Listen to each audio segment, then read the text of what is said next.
Un episodio especial de nuestro segmento Carrera por la Asamblea para entender qué sucedió en algunos de los circuitos electorales del interior del país. Hay triunfos que tienen sabor a derrota, victorias que se veían venir o las que nadie previó y pérdidas históricas. Este es nuestro balance de cómo se eligieron los diputados de Bocas, Azuero, David y Panamá Oeste. La carrera por la Asamblea terminó arrojando sorpresas y dando giros que pocos vieron venir. Analicemos los resultados en algunos de los circuitos que durante los 3 meses de la campaña este segmento estudió y explicó. Empezamos por Bocas del Toro. Benicio Robinson resistió por segunda vez la ola anti-reelección, pero fue la victoria más difícil de sus 7 elecciones. Esta vez sí entró por residuo. Ganó con un estrecho margen sobre el panameñista Ubaldo Vallejos, que aunque aumentó sus votos con respecto a 2019, no le alcanzó para derrotarlo. La estrategia de crear más corregimientos dio sus frutos. Pero la sorpresa la dio Cambio Democrático con la alcaldesa de Changuinola, Jessica Romero, que le arrebató la curul al perredista Abel Baker y se convirtió en la más votada, aunque también por residuo. Esto supone el regreso de Cambio Democrático a este circuito después de 5 años fuera. Revisemos Colón. Antes dijimos que en el circuito 3-1 el 60% de los diputados pierde la reelección, pero esta vez ese porcentaje subió a 75%. Los colonenses echaron fuera a casi todos sus diputados, aunque de la ola solo se salvó Jairo Bolota Salazar del PRD, cuyos votos, de todos modos, fueron menores a los de las elecciones pasadas. El partido RM se anotó una victoria en Colón al conseguir 2 curules y ser la lista más votada. Víctor Castillo y Rogelio Rebello saldaron sus triunfos y en cambio el exdiputado Miguel Salas quedó rezagado por una diferencia mínima.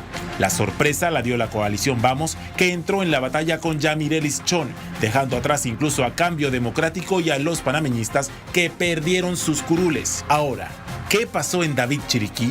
Pues mucho, porque todos sus diputados buscaban la reelección y perdieron. La coalición Vamos rompió el dominio de los terratenientes políticos en el circuito 4-1 y se ubicó como la fuerza más votada. Una curul se la llevó Augusto Palacios, que se convirtió en el diputado más votado de los últimos 25 años en este circuito, y la segunda curul se la anotó Carlos Saldaña.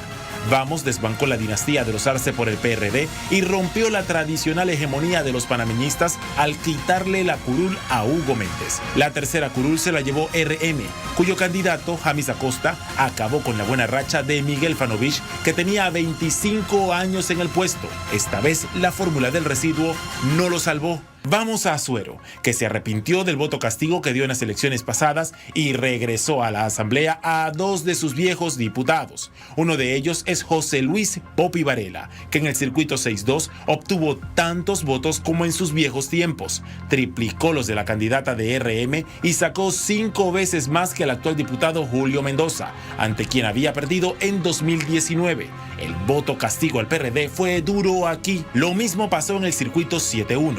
El diputado Eric Brose no solo no se reeligió, sino que quedó en el 5º lugar. El ganador fue Carlos Tito Afú, un viejo gamonal político que tras 5 años regresa a la Asamblea como si nada hubiera pasado. Triplicó a su contendor más cercano. Ahora nos vamos a Capira.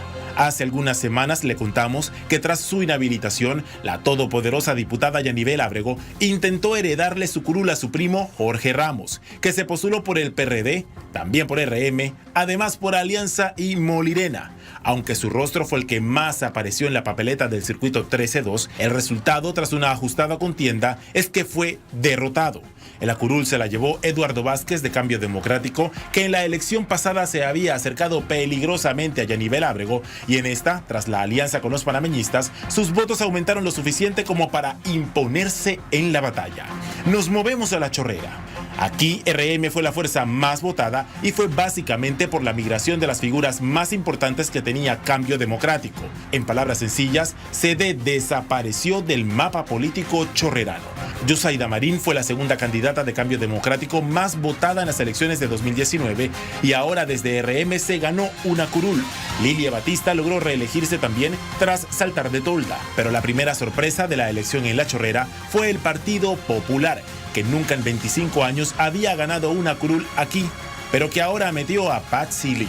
La segunda sorpresa fue la derrota del PRD, que perdió 40% de sus votos y las 2 curules que tenía. Una se la quitó RM y la otra justamente el Partido Popular. Y finalmente llegamos a Arraiján, el circuito 13-1. Visto desde los partidos, RM fue la fuerza con más votos, pero visto desde los candidatos, la gran ganadora es la coalición Vamos, que tiene a los diputados más votados. Lenin Ulate se llevó la curul que ocupaba la panameñista Yesenia Rodríguez, que no compitió, y Manuel Chan le arrebató el puesto a Kaira Harding por el PRD, pero de ella hablaremos en breve. Por RM, Shirley Castañeda le quitó la curul que Marilyn Vallarino ocupó por décadas. Es un duelo que venía cantado porque el suplente de Castañeda y Vallarino se enfrentaron en las elecciones pasadas y el caso fue hasta el Tribunal Electoral, que favoreció a la futura exdiputada. Ahora el escenario se volteó y Vallarino se hundió. Llegó el momento. Hablemos de Kaira Harding. En esta elección se rompió uno de los grandes mitos del PRD en Arraiján, que el candidato que llega de segundo en la primaria es el que gana. Y ese fue el argumento de la pugna entre Harding y el exdirector del IFARU, Bernardo Meneses. La realidad es que ni uno ni otro. Los votantes de este circuito le negaron la reelección a todos los PRD en medio del escándalo de los auxilios económicos. CD, por su parte, se precipitó porque sus votos se redujeron a casi la mitad en Arraiján. Pero más grave es la caída de los panameñistas, que no se puede calcular porque no corrieron con bandera propia. Así votaron los panameños el 5 de mayo.